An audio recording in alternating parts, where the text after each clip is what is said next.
Network 10 के खास कार्यक्रम रिपोर्टर्स लाइव में आपका स्वागत है, जिसमें हमारे साथ प्रदेशों की राजधानियों और शहरों से हमारे संवाददाता जुड़ेंगे और जानकारी देंगे कि क्या है उनके शहर की खास खबरें। हमारे साथ उत्तरकाशी से हमारे संवाददाता महावीर सिंह राणा हमारे साथ जुड़ गए हैं। इसके अलावा गाजियाबाद से वासु कसाना भी हमारे साथ जुड़ गए हैं और श्रीनगर जम्मू से अजहर हुसैन भी हमारे साथ जुड़ गए हैं। आज अजहर, सबसे पहले आपके पास आते हुए क्या कुछ जानकारी है और क्या खास खबरें हैं आज जम्मू कश्मीर की? देखिए, जम्मू कश्मीर के सबसे अहम खबरों की अगर हम बात करें, क्योंकि सर्दियों का जो है यूं कहेंगे कि आगाज हो गया है पूरे जम्मू कश्मीर में। और इसके पेश नजर जो जिस तरीके से हम लगातार रिपोर्ट में बता रहे हैं कि आतंकियों की यही कोशिश रहती है कि वो जो सर्दियां या बर्फ पड़ने से पहले पहले वो घुसपैठ करने की यहाँ पे कोशिश की जा रही है। और इस हवाले से सिक्योरिटी फोर्स पूरे जम्मू कश्मीर में हाई अलर्ट मोड पे है और लगातार जो सर्च ऑपरेशन है या हम यूं कहेंगे कि एंटी टेरर ऑपरेशन जो है वो लगातार जारी है। चाहे जम्मू क्षेत्र की बात करें या घाटी की बात करें, जम्मू क्षेत्र में हर जगह पे जो है खुसूसी नाके लगाए गए हैं। हर जगह जो है फ्रिस्किंग के साथ साथ जो है खुसूसी नाके लगाए जा रहे हैं और हर एक संदिग्ध जो व्यक्ति है उस पर भी नजर रखी जा रही है। और यहाँ पे जो है अगर हम बॉर्डर क्षेत्र वाले एरियाज की बात करें, पुंछ, राजौरी या सिटीज वाले जितने भी एलओसीज है, वहां पे चौकसी बढ़ा दी गई है और लेटेस्ट टेक्नोलॉजी का भी यहाँ पे सहारा लिया जा रहा है। और इसके साथ साथ जो ड्रोन और बाकी चीजें जो है उनका भी यहाँ पे सहारा लिया जा रहा है। और दूसरी जानिब अगर हम बात करें,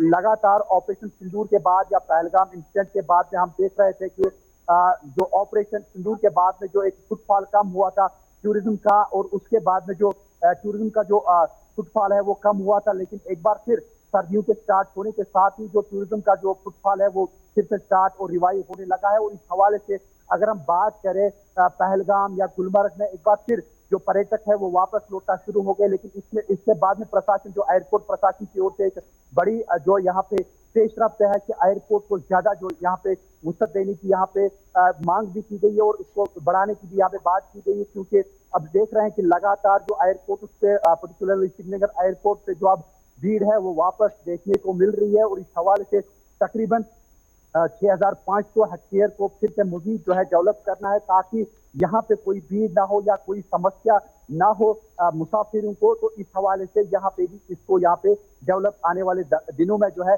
डेवलप यहाँ पे कर रहे हैं। और साथ ही साथ अगर हम एक और खबर की बात करें, लगातार सियासी गलियारों की बात करें, सियासी गलियारों में हम देख रहे हैं कि लगातार जो है उछाल देखने को मिल रहा है। क्योंकि आज जो है बाईपोल इलेक्शन नोटिफिकेशन के मुताबिक आज लास्ट दिन है कागज नामजदगी का, आज फाइनल डेट है और शाम तक ये क्लियर हो जाएगा कि कौन से कैंडिडेट का जो डॉक्यूमेंट्स है उनके रिजेक्ट हुए हैं या जिनका जो है क्लियर हुआ है। तो आज शाम तक ये 4 बजे तक ये क्लियर हो जाएगा कि कितने कैंडिडेट जो है अभी टोटल मैदान में है, चाहे बडगाम क्षेत्र की बात करें या नगरोटा सीट के हवाले से बात करें। लेकिन कहीं ना कहीं दोनों सीटों को के हवाले से देखा जा रहा है कि काफी जो है वोटर्स को लुभाने की यहाँ पे कोशिश की जा रही है, जहाँ पे भाजपा और उसके साथ साथ जो है नेशनल कॉन्फ्रेंस आमने सामने और टीडीपी के जो कैंडिडेट है वो भी आमने सामने है। और बडगाम क्षेत्र में कुछ एक इंडिपेंडेंट कैंडिडेट भी वो भी आमने सामने है। लेकिन नेशनल कॉन्फ्रेंस की जानिब से फिर से एक बार फिर आगा रहुल्ला की जानिब से एक बयान की उन्होंने फिर से कहा है कि वो किसी भी जो इलेक्शन कैंपेन का हिस्सा नहीं बनेंगे। और इस हवाले से क्रॉस आराइयां ये भी लगाई जा रही है कि बडगाम जो सीट है ये भी जो है काफी टफ यहाँ पे मुकाबला देखने को मिल पाएगा। और साथ ही साथ अगर हम मौसम के हवाले से बात करें, जिससे मैंने पहले ही कहा कि मौसम अब यहाँ पे बदलने की स्थिति में है। यहाँ पे सर्दियों का जो स्टार्ट आगाज है वो हो गया है। सुबह शाम हम देख रहे हैं कि यहाँ पे जो है कपती हुई सर्दी, जिसे हम कपकपाती हुई सर्दी वो देखने को मिल रही है, पर्टिकुलरली जो पर्यटक स्थल है। तो इसके साथ साथ जो मौसम विभाग का मानना है कि अगले कुछ दिनों तक जो है दिन में हालांकि तापमान सामान्य तौर पर रहता है अर्बन और रूरल एरियाज में, लेकिन सुबह शाम जो है यहाँ पे सर्दियों का जो प्रकोप है वो बढ़ सकता है। फिलहाल आने वाले दिनों में मौसम विभाग का मानना है कि कहीं से भी अब जो है मौसम खुशगवार रहने का इम्कान है। अगर हम एक और खबर की बात करें, लगातार जो केसर की हार्वेस्टिंग है वो होने को है, क्योंकि इस बार किसानों को लग रहा है कि जो ये हार्वेस्टिंग है, केसर की हार्वेस्टिंग है, इसमें काफी बढ़ोतरी मिल सकती है। और किसान को जो केसर किसान है उनको आशंका है कि उनका जो नुकसान होता जा रहा था उससे अब की बार जो है उसमें भरपाई हो सकती है। लेकिन फिलहाल आने वाले दिनों में केसर का भी यहाँ पे हार्वेस्टिंग है और मौसम बाग का भी मानना है कि आने वाले दिनों में मौसम खुशगवार हो सकता है और ये कहीं ना कहीं किसानों के लिए भी एक खुशगवार मौसम बन सकता है। सोनिया, ठीक ये है, कुछ जरा आपसे खबरें थी ज्यादा जो हमने जानकारी सोचा लेंगे कि इसी आपके पर। साथ शेयर वासु हमारे साथ जुड़े हुए हैं गाजियाबाद से। वासु, क्या कुछ जानकारी है और क्या खास खबरें हैं और क्या अपडेट है आज ग्राउंड जीरो से? देखिए सोनिया, अगर गाजियाबाद की बात करें तो जहां गाजियाबाद में दिवाली पर लोग एक दूसरे को उपहार बांट रहे थे, वहीं अब जिस तरीके से दिवाली पर आतिशबाजी हुई, उसका उपहार अब जो वायु में देखने को मिल रहा है। क्योंकि वायु में अगर सुबह की बात करें मौसम की, तो मौसम में धुंध जमी हुई थी, जो कि दिवाली पर हुए पटाखों की आतिशबाजी के बाद पूरा जो दिल्ली या एनसीआर, जो गाजियाबाद के जो देहात के क्षेत्र है, वहां धुआं ही धुआं देखना है। अगर एक्यूआई लेवल की बात करें तो एक्यूआई लेवल 330 पार हो गया है, जो कि सेकंड स्टेज बताया जाता है। और अगर एक्यूआई जिस तरीके से प्रदूषण लगातार जारी है, अगर 400 पहुंचता तो वो काफी गंभीर हो सकता है। अगर वही बात करें, गाजियाबाद में दिवाली के 2 दिनों में 48 जगह आग लगी थी, हालांकि जिसमें कि काफी नुकसान देखने को मिला था। लेकिन फायर विभाग की टीम पहले से ही मौके पर तैनात थी। अधिकारियों के अनुसार समय रहते जो जिस जगह भी आग लगी थी उन्हें बुझा लिया गया था। लेकिन सोनिया, सबसे बड़ी बात यह है जिस तरीके से लोगों ने आतिशबाजी की, और तो जो आग लगने की जो 48 जगह आगे लगी है, चाहे वो दुकानें हैं, चाहे गोदाम है, चाहे फिर वो पटाख कूड़े कचरे की जगह है, वहां सिर्फ कारण पटाखे को ही वजह से आग लगी थी। इससे साफ जाहिर होता है जिस तरीके से सुप्रीम कोर्ट ने 3 दिन का रिलीज दिया था कि 3 दिन गिन क्रैकर्स लोग जला सकते हैं या बेच भी सकते हैं। लेकिन कहीं ना कहीं गिन क्रैकर्स के आड़ में गाजियाबाद में बड़ी संख्या में अवैध पटाखों की व्यापार हुआ और लोगों ने उन्हें छोड़ा भी, जिसकी वजह से हालांकि जो आगजनी जैसी घटनाएं तो हुई, साथ में जिस तरीके से वायु गुणवत्ता की अगर बात करें तो वायु गुणवत्ता काफी खराब हो चुकी है। क्योंकि देखिए, पिछली पिछली बार की तरह जैसे अक्टूबर का मौसम आता है तो जो हवा होती है, जो उसकी रफ्तार धीमी हो जाती है। लेकिन जिस तरीके से पटाखे ने प्रदूषण किया, तो हवा जो है वो ना तो बह रही है, सीधे अभी कोहरे की तरह आपको देखने को मिल रही है। जी सोनिया। बिल्कुल वासु, ग्रीन पटाखों की अनुमति दी गई थी, लेकिन आप कह रहे हैं कि अवैध तरीके से भी पटाखे बेचे गए हैं। पुलिस प्रशासन तो पूरी तरह से मुस्तैद था ग्राउंड जीरो पर। ये प्रशासन की बहुत बड़ी कमी देखने को मिली, क्योंकि जो ग्रीन क्रैकर्स होते हैं वो कम धुआं करते हैं और आवाज ध्वनि भी कम करते हैं। लेकिन जिस तरीके से दिवाली के 2 दिन बाद ही आप गाजियाबाद का मौसम की अगर बात करें तो 330 एक लेवल पार कर गया। ये सीधा प्रशासन की पर उंगली उठाने वाली बात है, क्योंकि जिस तरीके से प्रशासन लगातार मुस्तैद था और वो कह रहे थे कि केवल ग्रीन पटाखे बेचे जाएंगे, लेकिन वायु गुणवत्ता प्रशासन की पोल खोल रहा है और बता रहा है कि बड़ी संख्या में दिल्ली एनसीआर में, गाजियाबाद ही नहीं, दिल्ली एनसीआर में भी कहीं ना कहीं अवैध पटाखे बिचे हैं। सोनिया। बिल्कुल वासु, लोगों को क्या क्या दिक्कतें हो रही है इसके बाद? एक्यूआई दिल्ली का खासकर अगर बात करें तो 300 के पार पहुंच गया है, 350 से भी ऊपर चला गया है। पिछली बार भी इसी तरह की स्थिति थी, लेकिन अब इसी पर सियासत भी हो रही है। आम आदमी पार्टी उनकी खामियां गिनाने लग गई है, कह रही कि कृत्रिम बारिश क्यों नहीं करी। लोगों को क्या क्या परेशानी हो रही है और अस्पताल में क्या क्या व्यवस्थाएं की गई हैं? देखिए सोनिया, अगर लोगों की बात करें तो लोगों जो अस्थमा के मरीज है या फिर जो जिन्हें सांस लेने में दिक्कत हो, उन्हें काफी परेशानी उठानी पड़ रही है। और सबसे बड़ी बात जो पॉल्यूशन है, सबसे ज्यादा आंखों को नुकसान करता है। लोगों का कहना है कि जैसे ही जो सुबह ड्यूटी जाते हैं या बच्चे जो स्कूल जाने के लिए तैयार होते हैं, सुबह आंखों में जलन सबसे बड़ी समस्या देखने को मिली है। और वहीं बात करें अस्पतालों की, तो अस्पताल में हालांकि प्रशासन की तरफ से अभी कोई गाइडलाइन जारी नहीं की है, ना तो जो कोई ऐसे पावर पॉइंट बनाए गए जहां पानी का छिड़काव किया जाए। कोई भी अभी बात करें तो गाजियाबाद प्रशासन द्वारा किसी भी प्रकार की कोई गाइडलाइन जारी नहीं की गई है। सोनिया। बिल्कुल, लेकिन वासु, इस पर अब सियासत भी शुरू हो गई है। बीजेपी कह रही है कि आपके समय पे ज्यादा होता था, लेकिन आम आदमी पार्टी उनकी खामियां गिना रही है। आगे जाके क्या आम आदमी पार्टी इन्हीं सब मुद्दों से बीजेपी को घेरना चाहती है? अभी से तैयारी में जुट गई है वो। देखिए सोनिया, राजनीति एक अलग चीज है, अगर लेकिन लोगों के स्वास्थ्य के साथ जो खिलवाड़ हुआ है, जिस तरीके से सुप्रीम कोर्ट ने ग्रीन कैसी अनुमति दी थी, लेकिन उसकी आड़ में अवैध पटाखे बेचे जाते हैं, तो इसमें राजनीति ना करते हुए जो प्रशासन है उसको प्रदूषण पे काम करना चाहिए था। और जो प्रदूषण हुआ या जो हो गया तो हो गया, लेकिन अब प्रशासन को इससे लोगों को राहत दिलानी चाहिए। हालांकि देखो, राजनीति पार्टी है, लगातार एक दूसरे पे वार ही करती रहती है। लेकिन अगर बात करें, चाहे आम आदमी पार्टी जिस तरीके से दिल्ली में तो प्रदूषण की स्थिति तब भी खराब थी, और अगर आज बीजेपी है तो आज भी खराब है। ठीक है, तो वासु आपसे ज्यादा जी हाँ जानकारी ले लेंगे। हमारे साथ महावीर भी हमारे साथ जुड़े हैं उत्तरकाशी से। महावीर, क्या कुछ जानकारी है उत्तराखंड से रिलेटेड आज? बिल्कुल सोने का अगर मैं बता दूं, इस वक्त की उत्तरकाशी की बहुत बड़ी खबर ये है कि इस वक्त जो है माँ गंगोत्री के जो कपाट जो है वो 11:36 पे जो है साल पहले बंद कर दिया जाएंगे। उसके बाद माँ की उत्सव डोली यहाँ से प्रस्थान करेगी। जो आर्मी के बैंड है और उनके साथ हिंदुस्तानी ढोल नगाड़े हैं, उनके साथ जो है यहाँ से पूरा जलसा जो है गुफा के लिए प्रस्थान करेगा। आज रात को जो मार्कंडे स्थान पे रुकेगी और उसके बाद रात भर कीर्तन भजन होने के बाद जो सुबह जो है वहाँ मुख्य मठ पे पहुंच जाएगी, वहाँ पे जो स्थापित होगी। उसके बाद जो 6 मास तक माँ के दर्शन जो है मुखबा में किए जाएंगे। इस वक्त अगर गंगोत्री की बात करें तो गंगोत्री पूरी से गंगा में हो रखा है, जय जयकारों के नारे लग रहे हैं और हजारों की संख्या में लोग यहाँ पहुंचे हुए हैं। लास्ट दर्शन अगर कहा जाए तो फर्स्ट और लास्ट 2 दिन होते हैं। जब पहले के दिन जब माँ गंगा के कपाट यहाँ पे खुलते हैं तो उस वक्त जो पाषाण मूर्ति है उसके दर्शन किए जाते हैं। और आज अंतिम दिन भी जब माँ की सौ डोली बाहर निकलेगी, जो पाषाण मूर्ति है उसके दर्शन किए जाएंगे। तो उसके लिए यहाँ पे हजारों की संख्या में लोग पूछे हुए हैं, क्योंकि हमने देखा है पिछली बार में जब भी माँ गंगा की उत्सव डोली यहाँ से प्रस्थान होती है, तो माँ की जो मंदिर है उस मंदिर के अंदर एक ज्योति जलाई जाती है जो पूरे 6 माह तक लगातार जलती रहती है। उसका तेल नहीं बदला जाता, क्योंकि जो मंदिर है, मंदिर के कपाट एसडीएम और जो यहाँ के मुख्य पंच मंदिर समिति के अध्यक्ष सचिव है उनके सामने सील किया जाता है और पूरे 6 महीने तक वो सील रहता है। उसके बाद अगली बार जब पट खुलेंगे उसी समय वो खोल दिया जाता है। तो मगर उसके अंदर भी एक बहुत बड़ी बात देखने को मिलती है, जो माँ उत्सव डोली है, उत्सव डोली जब यहाँ से निकलती है जो अंदर ज्योति है वो लगातार जलती रहती है। तो ये अपने आप एक पहचान है, क्योंकि माँ गंगा का उद्गम स्थल गौमुख है। यहाँ से जो है 14 किलोमीटर पीछे से माँ गंगा की धारा निकलती है और उसके बाद पूरे देश में इसको पहुंचाती है। सभी को जो है स्वच्छ और स्वच्छता रखने के लिए सभी के इसमें कार्यक्रम करते हैं। जिस तरह पिछली बार प्रधानमंत्री खुद आए थे यहाँ पे, तो उन्होंने कहा था कि जो 6 माह तक जो यात्रा नहीं चल पाती है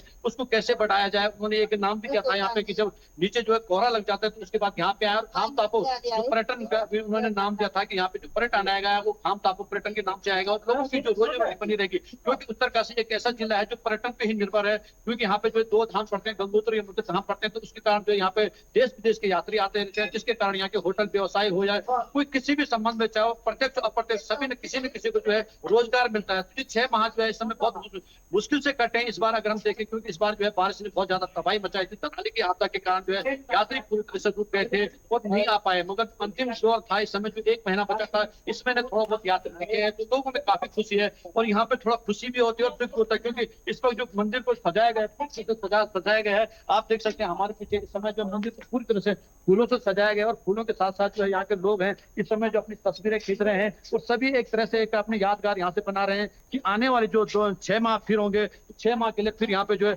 माँ गंगा के दर्शन के लिए लोग उमड़ेंगे। इस समय बता दो यहाँ पे जो उत्तरकाशी के विधायक हैं या एसडीएम है, सभी लोग यहाँ पहुंचे, जो राजनीति के लोग पे हैं वो सभी पहुंचे और सभी लोग जो है अंतिम दिन आज माँ गंगा के यहाँ पे दर्शन करना चाहते हैं। उसके बाद जो 6 माह की यात्रा होगी वो शीतकालीन के बाद जो है मुखबा में होगी, क्योंकि यात्रा बंद नहीं होती है। अगर हमने देखा है कि गंगोत्री की यात्रा कभी बंद नहीं हो सकती, क्योंकि लगातार हमने देखा है कि 6 माह यहाँ पे होते हैं और 6 माह जो मुखबा पे भी दर्शन किए जाते हैं। भले कुछ टाइम ऐसा भी आता है जब बरसात होती है और यहाँ पे बर्फ गिरती है, तो बर्फ खाने के कारण जो है मार्ग पूरी तरह से बाधित हो जाते हैं, जिसके कारण जो है कुछ माह तक यात्रा नहीं की जाती है। मगर उसके बाद लगातार जो है माँ गंगा के दर्शन किए जाते हैं। और उसके बाद अगर मैं कल की बात करूंगा तो कल यमुनोत्री के कपाट भी बंद कर दिए जाएंगे, क्योंकि जो यमुना की डोली है वो कल प्रस्थान करेगी और वो लगातार जो है जब मुख्य मठ पहुंचेगी तो वहां पे विराजमान होगी। उसी तरह आज जो है गंगोत्री का कपाट थोड़ी देर बाद जब 11:36 पे यहाँ से प्रस्थान करेंगे। इस समय अगर हम रिकॉर्ड बताएं तो इस समय जो है गंगोत्री में 7 लाख से ऊपर जो यात्री आए हैं, 7,44,000 यात्रियों ने दर्शन किए हैं। अगर विगत पिछले वर्षों की बात करेंगे तो थोड़ा कम रहा है, मगर अगर दोनों धामों की बात करेंगे तो 16 लाख जो इस समय जो यात्री आए हैं, 16 लाख यात्री जो है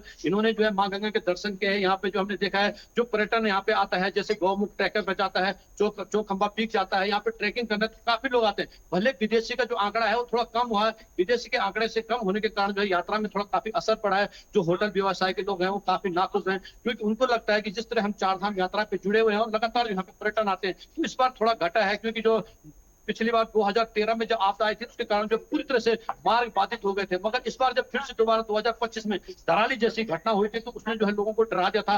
अब लोग इस बार थोड़ा सा कम आए हैं। अभी भी सबको भरोसा है कि 6 माह तक जो यात्रा चलेगी वो निश्चित तौर पर लगातार होगी। उसके बाद मुख्य मठ में वहां गंगा के दर्शन किए जाएंगे। जी सोनिका। बिल्कुल। महावीर, देखा जाए तो इस बार 50 लाख के आसपास यहाँ पर श्रद्धालु पहुंचे हुए हैं, पिछले बार इससे ज़्यादा पहुंचे हुए थे। क्या इसके पीछे वजह यही है कि थराली और धराली में आपदा जिस तरह से आई थी, लोगों के अंदर ये डर बैठ गया था कि उत्तराखंड जाएंगे तो कहीं कोई आपदा ना आ जाए? तो निश्चित तौर पे अगर मैं और चारों धाम की बात करूंगा तो निश्चित तौर पर 50 लाख से ऊपर तो यात्री आए हैं, मगर जो बीच में धराली और थराली में जिस तरह से आपदा आई थी, क्योंकि वहां पे जो तहस मचाई थी, लोगों के घर दबे हुए थे, कम से कम जो 79 लोग जो है वहां पे दबे हुए थे, जिनकी लाश अभी तक भी नहीं मिल पाए, उनको अभी भी मिसिंग बताया जा रहा है, वो मिसिंग ही कर रखे हैं। भले सरकार के पास इसका भी कोई आंकड़ा नहीं है कि वहां पे कुछ लोग बिहारी नेपाली कितने थे, मगर उससे थोड़ा फर्क पड़ा। जैसे धराली और थराली दोनों जगह आपदा जब आई थी तो उसके कारण से पर्यटन पे काफी असर पड़ा था।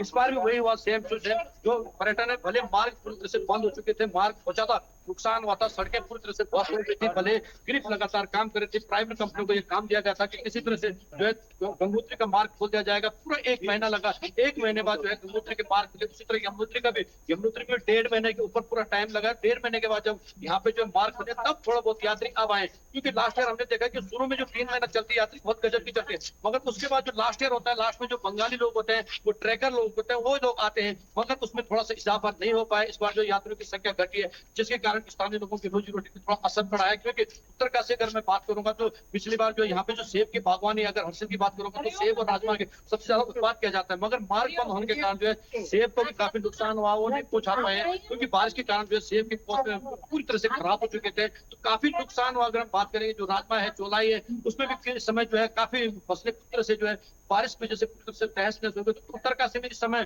थोड़ा संकट तो गहरा है, क्योंकि जो पर्यटन पे निर्भर था और खेती पे निर्भर थे, उससे काफी नुकसान हुआ है। और अब किस तरह से पटरी पे पहुंचेगा, आने वाला वक्त बताएगा। भले प्रशासन दावा करता है, सरकार दावा करती है कि हम लोगों की हेल्प कर रहे हैं, मगर धरातल पे कुछ भी दिखता नहीं है।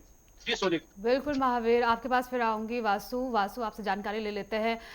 कई घटनाएं हुई थी दीपावली के मौके पर। हालांकि इस बार ग्रीन पटाखों को अनुमति दी गई थी, लोगों ने जमकर पटाखे भी उड़ाए हैं, लेकिन घटनाएं भी बहुत ज्यादा सामने आई हैं। वासु जी देखिए सोनिया, अगर घटना की बात करें तो घटना में सबसे बड़ी जो घटना दीपावली में हुई है वो लोनी बॉर्डर थाना क्षेत्र और अंकुर विहार में हुई है, जहां एक तरफ लोग दिवाली के पटाखे जला रहे थे, वहीं 2 लोगों की गन टूट से मौत हुई है। जी हाँ, एक 22 साल का लड़का और एक 18 साल का लड़का, करीब ये दिवाली की रात की बात है, जिन्हें अज्ञात युवकों ने गोली मारकर हत्या कर दी थी। हालांकि पुलिस का कहना है, पुलिस लगातार जांच कर रही है और जो आरोपी है उनकी तलाश कर रही है। लेकिन बड़ा सवाल पुलिस प्रशासन पे उठता है, जहां पुलिस दावा कर रही थी कि दिवाली को लेकर पुलिस मुस्तैद रहेगी और लगातार जो संवेदनशील इलाके हैं उन पर गश्त करेगी। लेकिन जिस तरीके से लोनी बॉर्डर थाना क्षेत्र और अंकुर बिहार में जिस वक्त पटाखों की आवाजों में गोली कांड 2 मौत हुई, दोनों अलग अलग हुई थी सोनिया। हालांकि जो पुलिस है, पुलिस लगातार छानबीन कर रही है और जो आरोपी है उनकी तलाश भी कर रही है। अगर बात करें ग्रीन क्रैकर्स की, जिस तरह से आपने बताया कि दीपावली को लेकर जो लोग हैं उनमें निराशा भी देखने को मिली, क्योंकि ग्रीन क्रैकर्स के कुछ मात्र ही पॉइंट ऐसे बनाए गए थे जहां पटाखे मिल रहे थे, लेकिन जिस तरीके से डिमांड ज्यादा थी तो लोगों को वो पटाखे भी नहीं मिल पाए सोनिया। और लोग लगातार जो अवैध पटाखे हैं उनकी भी कोशिश कर रहे थे खरीदने की, लेकिन जिस तरीके से अवैध पटाखे जो चोरी छुपे बेचे जा रहे थे, जिसकी वजह से आज जो गाजियाबाद की वायु गुणवत्ता है उस पर काफी असर देखने को मिला है सोनिया। हालांकि लगातार नेटवर्क 10 की टीम अब अधिकारियों से इस बात का जांच करवाएगी कि क्यों इस तरीके से गाजियाबाद का वायु जो पोल्यूशन है वो बढ़ रहा है। क्या कुछ गाइडलाइंस अब जो प्रशासन है वो जारी करेगा सोनिया? बिल्कुल वासु, सुप्रीम कोर्ट की तरफ से 4 दिन की अनुमति दी गई थी और उसके लिए टाइम पीरियड भी इंडिकेट किया गया था कि सुबह 6 से 7 बजे तक ही आप पटाखे फोड़ सकते हैं इन 4 दिनों में, और रात को 8 से 10। क्या लोग इसका पालन करते हुए नजर आए? जो सुप्रीम कोर्ट ने गाइडलाइन जारी की थी कि पटाखे इस वक्त ही फोड़ सकते हैं, लोगों के अंदर तो उत्साह ज्यादा ही नजर आ रहा था, फिर भी क्या लोग इस गाइडलाइन का पालन करते हुए नजर आए? देखिए सोनिया, अगर मैं गाजियाबाद की बात करूं तो गाजियाबाद में जो टाइमिंग था वो 4 से कुछ 6 बजे के करीब था, लेकिन लोगों ने जो पटाखे के छोड़े थे वो 8 बजे छोड़े और करीब सारी रात आतिशबाजी गाजियाबाद में देखने को मिली। पर हालांकि लोगों से जो प्रशासन है उसने विनती की थी, लेकिन उसका पालन लोगों ने नहीं किया, जिसका असर अब आप वायु गुणवत्ता में देख रहे हैं। जो AQI लेवल है वो 320 पार जा चुका है, जो कि ना तो लोगों के लिए स्वास्थ्य के लिए हानिकारक है, ना ही वातावरण के लिए। एक बड़ी चुनौती अब जो लोगों के सामने आने वाली, जहां दिवाली के त्योहार को खुशियों को लेकर लोग आतिशबाजी करते हैं, लेकिन अब जो बीमारियों का जो सीजन है वो शुरू होने वाला है। कहीं ना कहीं जो ये AQI लेवल है ये लोगों के स्वास्थ्य पर काफी हानिकारक साबित होगा सोनिया। बिल्कुल, ज़्यादातर बुजुर्गों को इससे परेशानी हो रही है वासु। और कई बार ये होता है कि छोटे-छोटे बच्चे, उनको भी ज़्यादा परेशानी होती है। स्वास्थ्य विभाग की तरफ से फिलहाल कोई गाइडलाइन जारी नहीं की गई है, लेकिन आज देखा जाए तो आज भी त्योहार है और आज अन्नकूट है और उसके बाद आज गोवर्धन पूजा की शुरुआत हो गई है। और किस तरह से मनाया जा रहा है गोवर्धन पूजा वहाँ पर, अगर गाजियाबाद की बात की जाए तो? देखिए सोनिया, अगर गाजियाबाद की बात करो, गाजियाबाद में करीब 2 दिनों तक जिस तरीके से जो पंडित है उन्होंने गाइडलाइन जारी की थी, उन्होंने कहा था कि 2 दिन लगातार दिवाली का दिन था, लेकिन कुछ लोगों ने कल गोवर्धन कल भी मनाया, लेकिन आज की अगर जो मेन बात करें तो लोग ज्यादातर आज ही गोवर्धन की पूजा कर रहे हैं। शाम को देखो सोनिया, जो गोवर्धन होता है ये हिंदू धर्म में काफी इसकी मान्यता है। लोग पूजा पाठ करते हैं, जो गाय का गोबर होता है उससे गोवर्धन की जो बनाया जाता है और उसकी पूजा पाठ करते हैं लगातार। इसमें पकवान भी लोग अपने घर में बनाते हैं, क्योंकि माना जाता है कि श्री कृष्ण भगवान के उपलक्ष्य में ये मनाया जाता है। जी सोनिया। बिल्कुल। इसके अलावा बाजारों में किस तरह की भीड़ अब नजर आ रही है? क्योंकि दीपावली से पहले तो धूम मची हुई थी बाजारों में, लोग शॉपिंग के लिए पहुंच रहे थे। अभी भी भैया दूज का पर्व बाकी है और आज गोवर्धन पूजा है, तो किस तरह का उत्साह नजर आ रहा है लोगों के बीच? ये देखिए सोनिया, जिस तरीके से दीपावली की मान्यता है इसी तरीके से कहीं ना कहीं गोवर्धन और जो भैया दूज है वो काफी माना जाता है। जो भैया दूज की अगर बात करें तो जो बहनें हैं वो अपने भाइयों को गोला देती है और मिठाई के साथ इस त्योहार को मनाती है। जो माताएं बहनें हैं वो अपने भाइयों के लिए बाजार में शॉपिंग करती है। तो इसको देखते हुए लगातार जो बाजार है गाजियाबाद के, उनमें जो महिलाएं हैं वो अपने भाइयों के लिए, भाइयों की लंबी उम्र के लिए वहां शॉपिंग करती देखती है और तरह तरह की चीजें भैया दूज को लेकर बाजारों में खरीदी जा रही है सोनिया। हालांकि जो दीपावली है, दीपावली पे ज्यादा भीड़ थी, लेकिन कहीं ना कहीं जिस तरीके से त्योहार जा रहे हैं कहीं ना कहीं भीड़ भी कम होती नजर आ रही है सोनिया। बिल्कुल, अगर दिल्ली की बात करूं वासु, इस बार छठ पूजा है और यमुना की सफाई को लेकर हमेशा से एक मुद्दा बना रहा है। अगर यमुना की मैं बात करूं तो कितनी सफाई अब तक कर ली गई है? क्योंकि बीजेपी ये मुद्दा बनाकर बैठी थी पहले से ही, इलेक्शन से पहले, कि हम यमुना साफ कर देंगे। तो कितनी साफ अभी नजर आती है यमुना? देखिए सोनिया, अगर छठ की बात करें, कहीं ना कहीं जो प्रशासन है छठ की लेकर पूजा की तैयारी के लिए मुस्तैद है और लगातार कई दिनों से जो जमुना के किनारे जो घाट बने हुए हैं उन पर लगातार सफाई चल रही है। क्योंकि जो छठ का पर्व होता है वो कई दिनों तक मनाया जाता है और बड़ी संख्या में जो लोग हैं वो छठ को पूजा भी करते हैं। हालांकि राजनीति तो देखो सोनिया लगातार चलती रहती है, लेकिन कहीं ना कहीं जो प्रशासन है वो अपनी तरफ से पूरी कोशिश करता है कि छठ पर किसी तरह की परेशानी ना हो, कोई हादसा ना हो, इसको लेकर वहां पुलिस प्रशासन भी मौजूद रहता है। अगर सफाई की बात करें तो सफाई जमुना की गई है। इस बार कहीं ना कहीं बीजेपी जिस तरीके से दिल्ली में आई है और कहीं ना कहीं उन्होंने लोगों की जो श्रद्धा है उसको लेकर काम किया है। देखिए जिस टाइम सोनिया दिल्ली में बीजेपी सरकार बनी थी तो जो वजीराबाद का जो घाट है, सबसे पहला काम जो बीजेपी सरकार ने किया उस घाट को साफ कर रखा, वहां पूजा की, जो कि जिससे लोग बहुत प्रभावित होते हैं और काफी ये बात चर्चे में रही थी। अगर सोनिया वही बात करें, जो लोग मध्य प्रदेश बिहार दूर के रहने वाले हैं वो दिल्ली की जो आनंद विहार बस स्टैंड है, गाजियाबाद का कौशाम्बी या लोनी बॉर्डर, यहाँ से लोग अब पलायन करें। क्योंकि जो छठ का त्योहार है करीब कई दिनों तक मनाया जाता है, तो लोग अभी से जो यहाँ नौकरी पेशे वाले लोग हैं वो अपने अपने घर के लिए रवाना हो रहे हैं, जिसको लेकर जो प्रशासन है उन्होंने अतिरिक्त बसों का भी इंतजाम किया गया है और कुछ गाइडलाइन जो है यात्रियों के लिए भी जारी की गई है सोनिया। बिल्कुल। वासु, इसके अलावा अभी भैया दूज भी है और हमेशा से रहता है कि खासकर बहनों के लिए बस सेवा फ्री रहती है। क्या इस बार भी इस तरह की सुविधाएं बहनों के लिए है? देखिए सोनिया, अगर उत्तर प्रदेश के मुखिया योगी आदित्यनाथ की बात करें तो उन्होंने रक्षाबंधन पे बहनों को इतना बड़ा गिफ्ट दिया था कि जो भी माताएं बहनें हैं जो अपने भाइयों को लेकर राखी बांधने की जा रही थी तो उनके लिए जो परिवहन सेवा है उसे निःशुल्क कर दिया गया है। हालांकि इस तरीके की भी कोई गाइडलाइन हमारे सामने नहीं आई, लेकिन जिस तरीके से पिछली बार योगी आदित्यनाथ ने बहनों को रक्षाबंधन पे एक तोहफा दिया था, कहीं ना कहीं इस बार भी जो उत्तर प्रदेश परिवहन भैया दूज के दिन माता बहनों को ये सुविधा उपलब्ध कराएगी। जी सोनिया। ठीक है वासु, बहुत बहुत शुक्रिया आपका इन तमाम जानकारी।